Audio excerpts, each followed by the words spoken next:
তো আজকে আমাদের যেটা আলোচনার বিষয়বস্তু সেটা হচ্ছে West Bengal premises tenancy act 1997। এবং এই অ্যাক্টটা কিন্তু আমরা কোনো সেকশন ওয়াইজ আলোচনা করব না, এই অ্যাক্টটাকে আমরা কোশ্চেন ওয়াইজ আলোচনা করব। মানে ক্যালকাটা ইউনিভার্সিটির আন্ডারে নর্মালি যে কোশ্চেনগুলো আসে এই অ্যাক্টের উপর থেকে, সেই কোশ্চেনগুলো নিয়ে আমরা আলোচনা করব। তো এর মধ্যে প্রথম যে কোশ্চেনটা গুরুত্বপূর্ণ সেটা হচ্ছে হু ইজ টেনেন্ট বা ভাড়াটিয়া কি। দেখো, নর্মালি ভাড়াটিয়া বলতে আমরা বুঝি একজন ব্যক্তি যে কোনো প্রপার্টি বা কোনো প্রিমিসেসের দখল পাচ্ছে এবং সেটা কোনো একটা সার্টেন অ্যামাউন্ট পে করার বিনিময়ে তখন সেই ব্যক্তিকে বলা হয় ভাড়াটিয়া।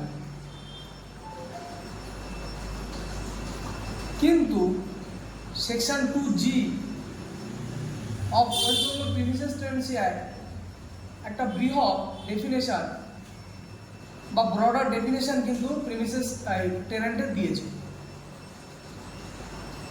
এবং এই সেকশন অনুযায়ী tenant means a person who pay the rent amount. তাহলে এই সেকশন অনুযায়ী টেনেন্ট বলতে প্রথম কাকে বোঝানো হলো? টেনেন্ট বলতে যে কোনো ব্যক্তিকে বোঝানো হলো যে কোনো ভাড়া পেমেন্ট করে, তাকে বলা হয় টেনেন্ট। 2 নম্বর বলছে tenant means a person on whose account or on whose behalf the amount is paid is known as tenant. এবং সেটা আন্ডার স্পেশাল কন্ট্রাক্ট বা স্পেসিফিক কন্ট্রাক্ট। কেন, নর্মালি একজন ভাড়াটিয়া এবং ল্যান্ডলর্ডের মধ্যে এগ্রিমেন্ট হয়, কিন্তু অনেক সময় আমরা জানি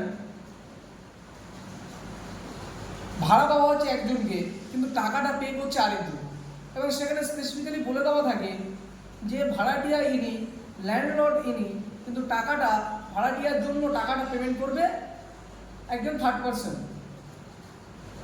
তাহলে এখানে যে টাকা পে করছে সবসময় সেই যে ভাড়াটিয়া হবে এমনটা নয়, যার জন্য ভাড়াটা পে করা হয় তাকেও কিন্তু ভাড়াটিয়া বলা হবে। উদাহরণ, ধর তুই একটা পিজিতে থাকিস বা একটা বাড়ি ভাড়া নিয়ে থাকিস, যেখানে বাড়ির মালিকের সাথে এগ্রিমেন্ট হয়েছে তোর বাবার। কি এগ্রিমেন্ট? যে বাড়ির মালিক তোকে বাড়িটা ভাড়া দেবে এবং তার বিনিময়ে ভাড়ার টাকাটা তোর বাবা মাসে মাসে মালিককে পাঠিয়ে দেবে। তাহলে এক্ষেত্রে টাকাটা পে করছে কি? তোর বাবা। কিন্তু কার জন্য টাকাটা পে করা হচ্ছে? তোর জন্য পে করা হচ্ছে। তাহলে তুই এখানে ভাড়াটিয়া। তো সেটাই বললো, ভাড়াটিয়া মানে একজন ব্যক্তি যার জন্য বা যার হয়ে টাকাটা পেমেন্ট করা হবে তাকে বলা হবে ভাড়াটিয়া। 2 নম্বর পয়েন্ট। 3 নম্বর পয়েন্ট বলছে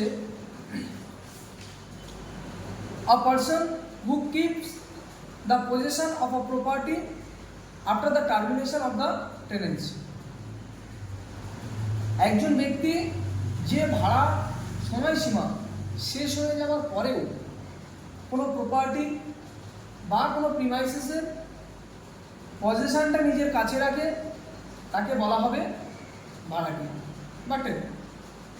কীরকম একটা এক্সাম্পল দেখ, ধর তুই একটা বাড়ি ভাড়া নিয়েছিস 11 মাসের জন্য, তাহলে তোকে ওই 11 মাসের জন্য ভাড়াটিয়া বলা হবে। কিন্তু দেখা যাচ্ছে 11 মাসের পরেও তুই ওই বাড়িটা তোর নিজের দখলে রাখলি বা তুই ওই বাড়িটাতে থাকলি, তখন কিন্তু আর তোদের মধ্যে কোনো এগ্রিমেন্ট হলো না, তবুও তোকে কিন্তু ওই বাড়ির ভাড়াটিয়া হিসাবে ধরা হবে। বুঝতে পেরেছিস? 3 নম্বর পয়েন্ট। 4 নম্বর পয়েন্ট যেটা, সেটা হচ্ছে যখন একজন টেনেন্ট বা ভাড়াটিয়া মারা যাবে তখন তার ওয়াইফ, তার সান, তার ডটার বা উইডো অফ প্রিডিসিসড সন কিন্তু ভাড়াটিয়া হিসেবে ধরা হবে। কিরকম? ধর তুই মারা গেলি, তুই মারা যাওয়ার পরে তোর ছেলে, তোর মেয়ে, তোর বউ বা তোর ছেলের বউ তোর যে ছেলে মারা গেছে, তার মানে তোর বিধবা পুত্রবধূ, এদেরকেও কিন্তু ভাড়াটিয়া হিসাবে গণ্য করা হবে। তাহলে তুই ভাড়াটিয়া, তোর সাথে এগ্রিমেন্ট ছিল মালিকের, কিন্তু তুই মারা যাওয়ার পরে এই ব্যক্তিগুলো, তোর ফ্যামিলির এই 4 জন ব্যক্তিকেও কিন্তু ভাড়াটিয়া হিসাবে ধরা হবে। কিন্তু কতদিনের জন্য ধরা হবে ভাড়াটিয়া হিসাবে? আগামী 5 বছরের জন্য কিন্তু এই ব্যক্তিদেরকে ভাড়াটিয়া হিসাবে ধরা হবে, এবং তার জন্য তোদেরকে কোনো স্পেশালভাবে কন্ট্রাক্ট করার প্রয়োজন নেই। উইদাউট কন্ট্রাক্ট তোদেরকে কিন্তু টেন্যান্ট হিসাবে ধরে নেওয়া হবে। বোঝা গেল? কিন্তু এই যে 5 বছরের সময়সীমা, সেটা কিন্তু ওই ভাড়াটিয়ার স্ত্রীর জন্য বা ওয়াইফের জন্য অ্যাপ্লিকেবল নয়। তার মানে 5 বছর পরে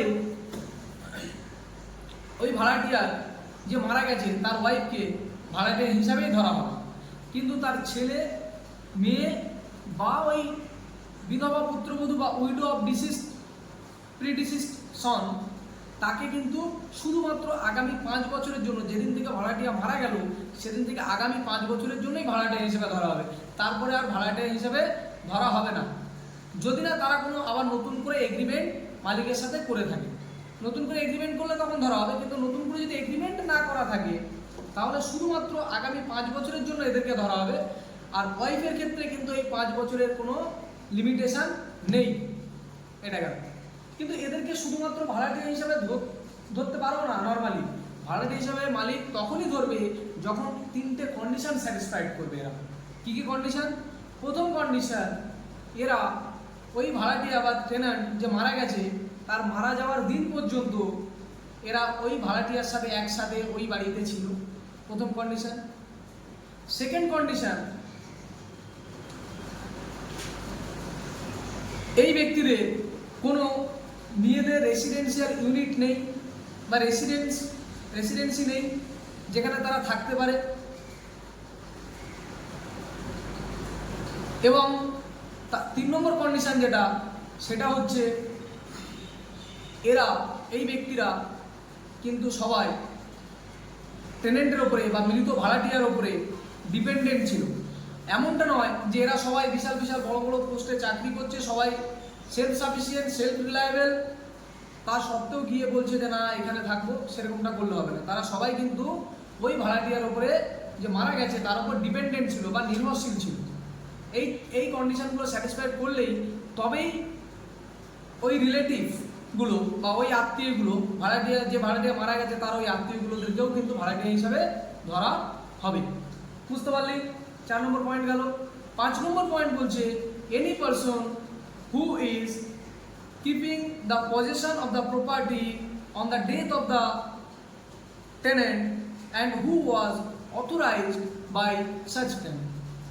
বলছে একজন ব্যক্তি যে ওই প্রপার্টিটার পজিশনটা নিজের কাছে রাখছে বর্তমানে, who is keeping the possession of such property or such premises on the death of the tenant মারা যাওয়ার পরে ওই প্রপার্টি বা ওই প্রিমিসেসের পজিশন বা দখলটা কিন্তু যে ব্যক্তির কাছে থাকছে, এবং যাকে টেনেন্ট বেঁচে থাকাকালীন বা ওই ভাড়াটিয়া বেঁচে থাকাকালীন অথরিটি দিয়ে গেছিলো বা অথরাইজড করে গেছিলো, তাকে কিন্তু টেনেন্ট মারা যাওয়ার পরে ভাড়াটিয়া হিসাবেই ধরা হবে। এই হচ্ছে ভাড়াটিয়ার সংজ্ঞা সেকশন 2G অনুযায়ী।